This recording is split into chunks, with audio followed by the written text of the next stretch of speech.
Hello everyone, I'm Trevor Angad with Research and Evaluation, and this is the EdTech update. Before we get into the updates, here's the lens we're using as we look into AI and educational technology right now. AI supports teaching, judgment stays human, learning stays central. That frame helps make sense of what we're seeing across policy, practice, and classrooms. Here's what we're tracking right now. New guidance from California on artificial intelligence in education, what that guidance signals for assessment and learning, how districts are putting AI tools into practice, and one concrete example of using AI as a thinking partner, not a decision maker. We've seen new guidance come out of California around artificial intelligence in education. Before talking about what it says, it helps to understand how it was developed.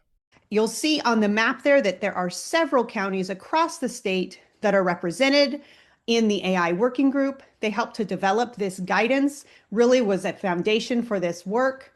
Many of them are on the call, and we thank you so much for your presence. They volunteered their time because they feel committed about making sure that we have safe and effective AI in our schools. What stands out is how the guidance is framed. The language is human-centered, professional judgment is emphasized, and AI literacy is treated as something integrated into learning, not something added on top.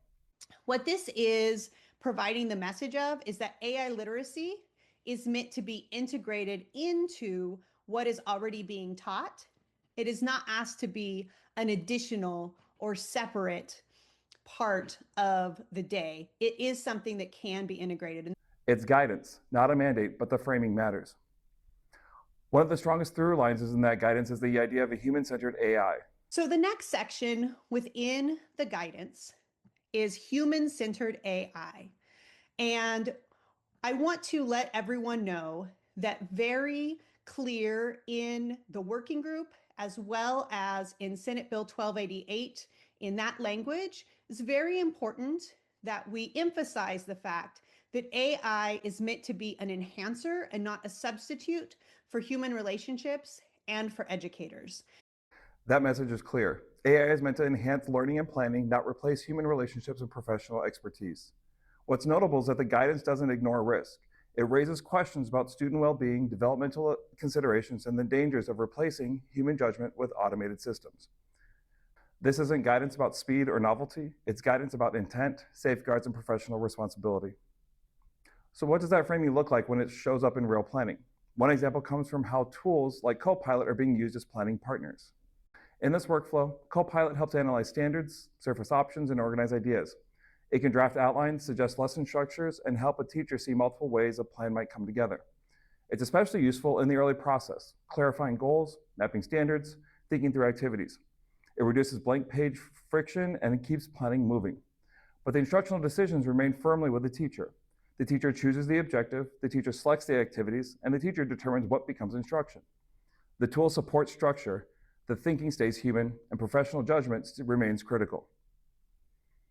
A quick practical example. You may have noticed recent changes to student YouTube access. This guide walks through the specific ways teachers in Sweetwater can share YouTube videos with students. It shows how to post videos intentionally, what settings to use, and how access works depending upon how content is shared. Rather than changing instructional goals, this guidance focuses on clarity. It gives teachers concrete options so video use is deliberate, transparent, and aligned to instruction.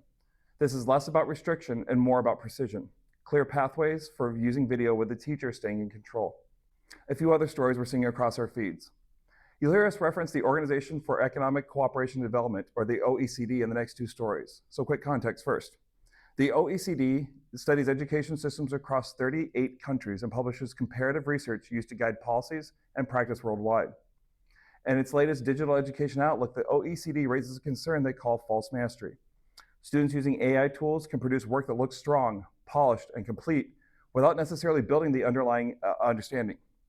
The issue isn't AI though, it's when performance improves while learning quietly stalls. Work that looks finished but doesn't reflect real comprehension. If the assessment only captures the final product, it becomes harder to tell what students actually understand.